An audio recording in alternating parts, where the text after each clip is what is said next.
Hello everyone and once again welcome to digital marketing course by WSQ tech myself Umar Taskeer. Guys, इस particular video से हम लोग बात करने वाले हैं about blog, blogging, bloggers, WordPress, इन सारी चीजों के बारे में। गाइस, सो इस पर्टिकुलर वीडियो में हम लोग समझने वाले हैं, मतलब यहाँ से सीरीज हमारी तो ब्लॉगिंग की शुरू होगी, बट अभी हम लोग बात करेंगे कि ब्लॉग क्या होता है, ब्लॉगिंग क्या होती है, difference between blog and website क्या है। इसमें बड़े सारे लोग कंफ्यूज होते हैं कि आखिर फर्क क्या है। हम बार बार बात करते हैं ब्लॉग क्रिएट करने की, ब्लॉग क्रिएट करने की, ब्लॉगिंग करने की, तो ये वेबसाइट से किस तरीके से अलग है, इसके एग्जांपल्स हम लोग देखेंगे। तो सबसे पहले हम लोग स्टार्ट करते हैं बेसिक डेफिनेशन से समझने की कोशिश करते हैं कि आखिर ब्लॉग होता क्या है। तो blog is a shortened version of web log, यानी कि जब कभी भी आप इंटरनेट के ऊपर कोई भी इंफॉर्मेटिव पोस्ट करते हैं, इंफॉर्मेटिव पोस्ट करते हैं, ठीक है, या आप इस ऑब्जेक्टिव से पोस्ट करते हैं, इंफॉर्मेटिव पोस्ट करते हैं, या आप इस ऑब्जेक्टिव के थ्रू पोस्ट करते हैं कि मुझे यहाँ पर कुछ इंफॉर्मेशन जो है वो देनी है, then that is basically called as blog. तो ब्लॉग क्या होता है? ब्लॉग एक रिवर्स क्रोनोलॉजिकल ऑर्डर में सेट किया हुआ एक चीज है, ठीक है, जिसमें आप इंफॉर्मेशन जो है डिस्प्ले करते हैं। अब रिवर्स क्रोनोलॉजिकल ऑर्डर का मतलब क्या है? रिवर्स क्रोनोलॉजिकल ऑर्डर का मतलब ये है कि जैसे कि आपने कोई चीज 10 तारीख को पोस्ट करी, ठीक है? उसके बाद आपने कोई 11 तारीख को कोई चीज़ पोस्ट करी, उसके बाद आपने 12 तारीख को कोई पोस्ट करी चीज़, राइट? तो जो 10 तारीख वाली आपकी पोस्ट है वो नीचे चली जाएगी, ठीक है? उसके बाद 11 वाली पोस्ट उसके ऊपर आ जाएगी इस तरीके से, और उसके बाद 12 वाली पोस्ट आपकी इस तरीके से ऊपर आ जाएगी। This is basically called as reverse chronological order, right?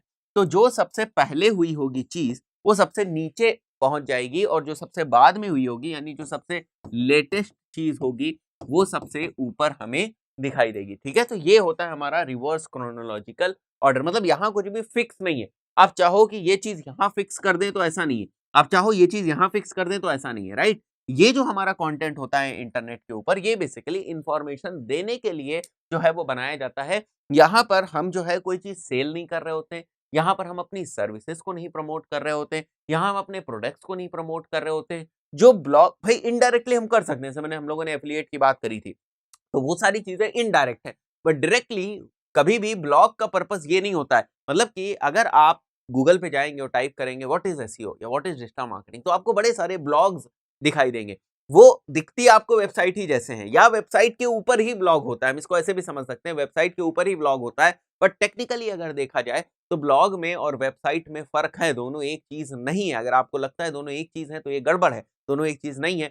एक ब्लॉग अलग होता है, वेबसाइट अलग होती है। वेबसाइट का पर्पस अलग होता है, ब्लॉग का पर्पस अलग होता है। हाँ, वेबसाइट के ऊपर ब्लॉग हो सकता है, यानी वेबसाइट के ऊपर ही एक लिंक दिया हो जिससे आप उस कंपनी के ब्लॉग तक जा सकते हैं या उस इंडिविजुअल के ब्लॉग तक जा सकते हैं। बट इंपॉर्टेंट चीज ये है कि वेबसाइट ही ब्लॉग है ये नहीं है, या ब्लॉग जो है हम उसको एक तरीके से वेबसाइट कह सकते हैं, क्योंकि वो एक पेजेस ही होते हैं, ठीक है, वेब पेजेस ही होते हैं, और वेबसाइट का मतलब कलेक्शन ऑफ वेब पेजेस ही होता है। तो हम कह सकते हैं, बट उन दोनों में बहुत ज्यादा डिफरेंस है, और रीजन ये है डिफरेंस होने का क्योंकि उन दोनों का पर्पस अलग अलग है, राइट? तो a blog is an online journal. एक टाइप से ये ऑनलाइन इंफॉर्मेशन कैरी करता है, displaying information in the reverse chronological order, जो मैंने अभी आपको बताया। The main purpose of a blog is to connect you to the relevant audience. अब मैं ब्लॉग क्यों बनाऊंगा? देखो, समझो इस बात को। ये जो स्टेटमेंट यहाँ पर लिखा हुआ है, the main purpose of a blog is to connect you to the relevant audience, इसका मतलब क्या है कि मैंने ब्लॉग बनाया डिजिटल मार्केटिंग के ऊपर, और मैं यहाँ पर कंटेंट लिख रहा हूँ व्हाट इज एसईओ, ठीक है। मैंने लिखा व्हाट इज एसईओ, और इसके ऊपर लंबी चौड़ी मैंने पोस्ट लिखी 2000 वर्ड्स की। अब इसका मतलब क्या है? देखो, इसका मैं एसईओ करूंगा, ठीक है, इसका एसईओ करूंगा, तो चाहे जब कभी भी कोई गूगल के ऊपर जाएगा और व्हाट इज एसईओ सर्च करेगा, ठीक है, तो ये जो ऑडियंस जो एसईओ के बारे में ढूंढ रही है, एसईओ के इंफॉर्मेशन ढूंढ रही है, उसको मैं अपना यहाँ पर ब्लॉग दिखाऊंगा, या उसको मैं अपने ब्लॉग पे लेकर आना चाहता हूँ through SEO, through Google search engine, ठीक है। ये सारी चीजें अगर मैं कर रहा हूं, देन दिस एफर्ट, जो सारे एफर्ट हम लोग कर रहे हैं, यही पर्पस है बेसिकली ब्लॉग का, कि ब्लॉग क्या करता है आपको, और आपका जो ब्लॉग है, ठीक है, उसको रिलेवेंट ऑडियंस से कनेक्ट करता है। तो यही ब्लॉग का पर्पस है, ठीक है, आपको आपके रिलेवेंट ऑडियंस से कनेक्ट करता है, वो ब्लॉग होता है हमारा। तो अगर मैं यहाँ पर व्हाट इज एसईओ के ऊपर ब्लॉग लिख रहा हूँ, इसका मतलब ये है कि वो लोग जो एसईओ में इंटरेस्ट रखते हैं, मैं उनको कैटर करना चाहता हूँ, ठीक है, उनको अपने ब्लॉग के ऊपर लाना चाहता हूँ, उस ऑडियंस को अपने ब्लॉग के ऊपर लेकर आना चाहता हूँ। This is basically connecting yourself with your relevant audience using blog. The person who does all this is called as a blogger and the process is called as blogging. ठीक है, जो प्रोसेस है ये सारी चीजें हम लोग करेंगे, प्रैक्टिकली भी सीखेंगे, this is basically called as blogging. और जो बंदा इस चीज को करता है वो ब्लॉगर होता है, राइट। मेन ब्लॉगिंग प्लेटफॉर्म कौन कौन से, एक तो ब्लॉग स्पॉट जो गूगल का है, ठीक है, ये है। अब गूगल का है ये, इसलिए लोग इस पे ज्यादा ट्रस्ट करते हैं, बट इतना कन्वीनियंट नहीं है, इतने सारे फीचर्स वगैरह उसमें नहीं है जितने हमारे पास वर्डप्रेस में होते हैं। तो वर्डप्रेस जो है वो सबसे अल्टीमेट ब्लॉग जो है प्लेटफॉर्म, वो वर्डप्रेस ही है। तो अगर आप भी अपना ब्लॉग स्टार्ट करना चाहते हैं तो मैं आपको बताऊंगा कि आप वर्डप्रेस को ही यूज करें, ठीक है। वर्डप्रेस को ही यूज करके आप अपना ब्लॉग जो है उसको स्टार्ट करें। ब्लॉग में एक और चीज आती है जो वो होती है निश से रिलेटेड। मतलब अगर आप अपना ब्लॉग जो है स्टार्ट करना चाहते हैं तो आपको कौन सी निश सेलेक्ट करनी चाहिए, ये भी एक इंपॉर्टेंट पॉइंट होता है, एक इंपॉर्टेंट फैक्टर होता है जिसका आपको ध्यान देना है, राइट।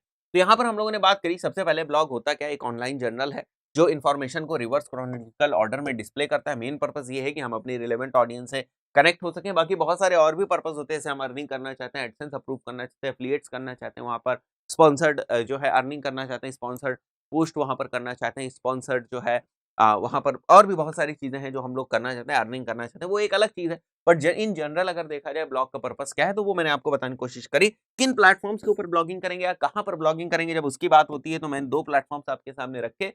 पहला जो है वो है हमारा ब्लॉग स्पॉट, जो गूगल ओन करता है, बट ये उतना पॉपुलर अब नहीं है। दूसरा अगर हम बात करें वर्डप्रेस, बहुत तेजी से ये ग्रो किया और वर्डप्रेस के ऊपर हम वेबसाइट भी बना सकते हैं। आपने ये चीज देखी किस तरीके से हम बेसिक वेबसाइट जो है वर्डप्रेस के ऊपर बनाते हैं, और किस तरीके से हम वो कॉमर्स की भी वेबसाइट जो है वो वर्डप्रेस के ऊपर बना सकते हैं। इन सारी चीजों को आपने जो है वो कैटर किया और इन सारी चीजों को आपने समझा, राइट। तो इन सारी चीजों को हम लोग समझ चुके हैं। अब आगे आते हैं कि यहाँ पर और हम लोग बात करेंगे कि आखिर ब्लॉगिंग इतनी पॉपुलर आज के टाइम में क्यों है, मतलब क्यों लोग ब्लॉगिंग के पीछे भाग रहे हैं या क्या हमें बेनिफिट मिल सकता है। तो पहली बात तो ये है, it's a main stream source of information. मतलब अगर आप कोई भी इंफॉर्मेशन आज के टाइम में अगर आप जाओ और गूगल के ऊपर सर्च करो, तो सबसे पहले जो रैंक होंगे वो वेबसाइट्स जो होंगी या वो जो वेब पेजेस होंगे वो ब्लॉग ही होंगे, right. Then through blogging companies keeps clients and customers up to date. ठीक है, देखो वेबसाइट पे रोज नए नए कंटेंट नहीं आ सकता, ठीक है, उसके लिए आपको ब्लॉग चाहिए होगा। तो ये रीजन है कि जो बड़ी सारी कंपनीज हैं, बड़ी सारी ऑर्गेनाइजेशंस हैं, वो अपने क्लाइंट्स को, अपने कस्टमर्स को अप टू डेट रखने के लिए या उनसे रेगुलरली टच में रहने के लिए, उनको रेगुलरली कुछ वैल्यूएबल कंटेंट देते रहने के लिए वो क्या करते हैं, उन्होंने अपना ब्लॉग स्टैब्लिश कर रखा है, जिससे जब मन चाहे वो कुछ ना कुछ कंटेंट जो है उनको दे सकते हैं। दिस इज कंटेंट नंबर 1 2 3, जो काम वो अपनी वेबसाइट पे नहीं कर सकते। Through a blog visitors can comment and interact with you on your brand. आपने एक वेबसाइट बना के रख दी, अब वेबसाइट के ऊपर कोई कमेंट नहीं करने जाएगा, बट ब्लॉग के ऊपर कमेंट वगैरह का सिस्टम होता है। तो अगर आपने कोई पीस ऑफ कंटेंट लिखा है, अपनी कोई इंफॉर्मेशन नॉलेज अगर आपने शेयर करी, इन दैट केस लोग उसके नीचे कमेंट्स कर सकते हैं, लोग उसको शेयर कर सकते हैं। तो ये वो पीस ऑफ कंटेंट है जो शेयरेबल है, जो कमेंटेबल है, जिसके ऊपर लोग जो है रियल टाइम में इंगेज होते हैं और अपने व्यू पॉइंट्स रखते हैं। तो उसके बेसिस पे आपको भी बहुत सारी इंफॉर्मेशन मिलती है। You can also earn money through blogging या ब्लॉग, इसकी हम लोगों ने बात करी है। अब एक बहुत ही इंपॉर्टेंट चीज जिसको हमें डिस्कस करना है, that is basically the difference between blog and website. ठीक है, क्या डिफरेंस है। अब वेबसाइट में भी स्टैटिक और डायनेमिक, मतलब वेबसाइट स्टैटिक और डायनेमिक दोनों हो सकती है। कहने का मतलब है सिंगल अलोन एक वेब पेज हो सकता है, जिसमें अगर आप फॉर्म वगैरह सबमिट करना चाहो तो ये सारी चीज नहीं, केवल एक वेब पेज है जिसमें केवल इंफॉर्मेशन डिस्प्ले हो रही। स्टैटिक का मतलब केवल एक इंफॉर्मेशन डिस्प्ले हो रही, बस आपको दिख गई, आप उसमें कोई इंफॉर्मेशन वापस भेजना चाहो उसके बेसिस पे फिर कुछ आपको आंसर आए, तो वो सारी चीज नहीं। जैसे कमेंट वगैरह अगर आप पोस्ट करना चाहो तो वो सारी चीज नहीं कर सकते हो। That is basically static website, right. तो वेबसाइट स्टैटिक भी हो सकती है, वेबसाइट डायनामिक भी हो सकती है, बट ब्लॉग हमेशा डायनामिक होता है। मतलब यहाँ पर यूजर एंड से इंफॉर्मेशन जो है वो डाली जाती है, इसलिए इसको डायनामिक होना ही पड़ेगा। बैकएंड में जाके हम अपने पेजेस बनाते ही बनाते हैं वर्डप्रेस में, बैकएंड में जाके हम नए नए ब्लॉग क्रिएट करते ही है, हम नए नई पोस्ट क्रिएट करते ही हैं। तो उस पॉइंट ऑफ व्यू से इसको डायनामिक तो होना ही होना है, ये कभी स्टैटिक हो ही नहीं सकता blog, right. A blog is a part of a website but not the only thing. Blog he website नहीं है, ठीक है, ब्लॉग वेबसाइट का पार्ट हो सकती है। The blog uses any page और पोस्ट, ये चीज यहाँ पर देखो, a website uses a page to add content and blog basically RSS भी आप ब्लॉग में यूज कर सकते हो, ये एक दूसरी चीज है। रियली सिंपल सिंडिकेशन इम्प्लीमेंटेशन होता है, या मैनुअली भी जो है यहाँ पर हम लोग अपना कंटेंट जो है वो ऐड कर सकते हैं। A service page that displays what they have to offer for the visitors. यहाँ पर जो मेन पर्पस है वो अर्न करने का होता है, या यहाँ पर मेन पर्पस जो है वो क्लाइंट्स बनाने का होता है। ब्लॉग पे जो मेन पर्पस है वो क्लाइंट्स बनाने का नहीं होता है, वो इंफॉर्मेशन देने का होता है, राइट। यहाँ पर क्या लिखा हुआ है, blog follow reverse chronological order. A blog follows to way communication. ठीक है, टू वे मतलब मैंने कोई पोस्ट डाली तो मैं एक्सपेक्ट कर रहा हूँ कि वहां से कुछ शेयर होगा या वहां से कुछ कमेंट्स आएंगे, तो it's a two way communication. Website पे टू वे कम्युनिकेशन नहीं होता है, या वेबसाइट को इसलिए नहीं डिजाइन किया जाता है कि वहां पर टू वे कम्युनिकेशन किया जा सके। वेबसाइट पे मेरा कोई प्रोडक्ट है, उसकी इन्फॉर्मेशन है, मेरी कोई सर्विस है, उसकी इन्फॉर्मेशन है, मेरी कॉन्टैक्ट इन्फॉर्मेशन वगैरह। अगर आपको लेनी है सर्विसेज या आपको प्रोडक्ट लेना है तो आप कॉन्टैक्ट कर सकते हैं, या मैं अपने जो हमारी कंपनी हमारे प्रोडक्ट या सर्विस है उसके बारे में पूरी इन्फॉर्मेशन आपको वेबसाइट से दे सकता हूँ। बट यहाँ पर टू वे कम्युनिकेशन है, मेरे कुछ थॉट्स हैं, मैंने एक्सप्रेस किए, उधर से कुछ कमेंट आया, ठीक है, तो it's like a two way communication. A blog doesn't require below are some blog websites for example, right. So जरूरी नहीं है कि एक ब्लॉग को हमेशा जो है वेबसाइट की जरूरत हो, ये जरूरी नहीं कि एक ब्लॉग को हमेशा वेबसाइट की जरूरत हो। Website follows a hierarchical order, ठीक है, हायरार्किकल मतलब एक स्ट्रक्चर होता है वेबसाइट का। होम पेज होगा, अबाउट अस होगा, ठीक है, फिर सर्विसेज होंगी, प्रोडक्ट्स होंगी, कॉन्टेक्ट अस होगा, एक हायरार्की, एक सिस्टम होता है। बट इसमें कोई भी सिस्टम नहीं होता है। आपके जो ब्लॉग्स हैं, आपका जो कंटेंट हो in the form of post होता है। Blog post are being by date, category, author, tags and sub categories, ठीक है। तो आपने ब्लॉग बनाया, जैसे मैंने ब्लॉग बनाया डिजिटल मार्केटिंग के ऊपर, तो मैंने इसमें भी 3 कैटेगरी रख दी। एक कैटेगरी एसईओ की हो गई, एक कैटेगरी जो है फेसबुक एड्स की हो गई, एक कैटेगरी जो है वो गूगल एड्स की हो गई। तो इसके अंदर मैं एसईओ के 10 पोस्ट करता हूँ, फेसबुक की 20 पोस्ट करता हूँ, इसकी भी 20 पोस्ट मैं कर रहा हूँ, ठीक है। तो इस टाइप से ब्लॉग का स्ट्रक्चर होता है। वेबसाइट पे कंटेंट रेगुलरली नहीं अपडेट होता है, ठीक है। वेबसाइट आपने देखी कि अभी आप गए, फिर एक दिन बाद फिर आप गए, फिर नई वेबसाइट आपको मिली, फिर गए, फिर नई वेबसाइट मिल रही है, नया कंटेंट मिला, ऐसा नहीं है। भाई आपके जो प्रोडक्ट हैं, आपके जो सर्विसेज हैं, वो बार-बार थोड़ी ना अपडेट होंगे, वो नई-नई चीजें बार-बार वहां पर थोड़ी ना आएंगी। एक बार मैंने अपने प्रोडक्ट के बारे में पूरी information they the, that's it. एक बार मैंने अपनी सर्विसेज के बारे में पूरी information they the, that's it. अब बार-बार सुबह मेरी सर्विसेज बदल गई, शाम को मेरी सर्विसेज बदल गई, ऐसा वेबसाइट पे नहीं होगा। तो वेबसाइट का कंटेंट कहने का मतलब ये है कि रेगुलरली जो है वो अप टू डेट नहीं होता है, ठीक है, ये अपडेट नहीं होता है। बट वहीं पर अगर हम बात करें ब्लॉग्स की, तो ब्लॉग्स का जो कंटेंट है वो रेगुलरली अपडेट होता है। अभी मैंने एसईओ के बारे में लिखा, फिर थोड़ी देर बाद मैं ऑन पेज एसईओ के बारे में लिख रहा हूँ, फिर थोड़ी देर बाद मैं ऑफ पेज के बारे में लिख रहा हूँ, और भी कुछ पॉइंट्स हैं तो उनको भी मेंशन कर रहा हूँ।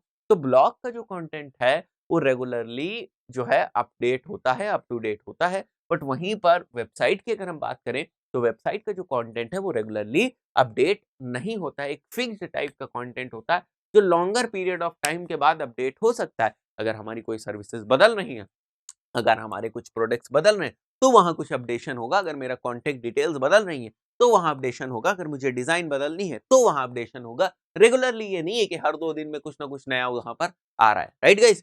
तो यहाँ पर हम लोग बात करें डिज़ाइन पोर्टफोलियो ऑफ वर्क, हमारे क्या काम है, वो सारी चीज़ें होती हैं। कोडिंग नॉलेज की ज़रूरत होती है, अगर आप डब्ल्यूपी पे यानी कि वर्डप्रेस पे नहीं बना रहे हैं तो। और यहाँ पर कमेंट सिस्टम वगैरह होता है। तो ये कुछ डिफरेंस है, जो हमें स्टार्टिंग में ही पता होने चाहिए। ब्लॉग अलग है, वेबसाइट अलग चीज़, ठीक है? और बड़ी सारी वेबसाइट्स आज अपनी वेबसाइट के ऊपर ट्रैफिक लाने के लिए ब्लॉग का सहारा लेती हैं, क्योंकि ब्लॉग से रेगुलरली कंटेंट बढ़ेगा। जैसे आज मैंने डाला व्हाट इज एसईओ, तो मैं इसको अब इस वाले जो हमारा ब्लॉग है इसको मैं लोगों तक पहुंचने की जरूर कोशिश कर रहा हूँ, लोगों तक पहुंचाने की कोशिश कर रहा हूँ, वहां से ट्रैफिक लाने की कोशिश कर रहा हूँ। फिर मैंने लिखा व्हाट इज गूगल एड्स, इसको मैंने पब्लिश किया, वहां पर बड़ा सारा मैंने कंटेंट लिखा, अब मैं उसको प्रमोट कर रहा हूँ, ठीक है। तो हमारे पास हमेशा अपॉर्चुनिटी होती है, क्योंकि हम नई नई पोस्ट नए नए कंटेंट डालते रहते हैं, तो हमारे पास अपॉर्चुनिटी होती है कि उस कंटेंट को लेकर हम नए नए लोगों तक पहुंच सकें, ठीक है। तो ये जो ऑप्शन है ये ब्लॉग में होता है। तो ब्लॉग को अगर हम वेबसाइट के साथ जोड़ दें, तो चांसेस हैं कि अगर हमारे ब्लॉग पे ट्रैफिक आ रहा है, तो वेबसाइट पे ऑटोमेटिकली आएगा। तो वेबसाइट को इनडायरेक्टली अपने सर्विसेज को, प्रोडक्ट्स को प्रमोट करने के लिए अगर हम ब्लॉग का सहारा ले रहे हैं, तो गलत नहीं। तो ब्लॉग एक बहुत ही पावरफुल चीज़ है, इसको हम यूज़ कर सकते हैं। अगर केवल ब्लॉगिंग कर रहे हैं, मतलब ये तो मैंने आपको बताया कि वेबसाइट के साथ भी ब्लॉग को लगा सकते हैं। अगर केवल ब्लॉगिंग कर रहे हैं, तब भी कोई प्रॉब्लम की बात नहीं, उसमें भी अर्निंग के बड़े सारे ऑप्शन, जैसे हम लोगों ने एफिलिएट वगैरह की बात करी, बड़े तरीकों से आप पैसे बना सकते हैं। दोस्तों इस पर्टिकुलर वीडियो में इतना ही, मिलते हैं नेक्स्ट वीडियो में, टिल देन गुड बाय।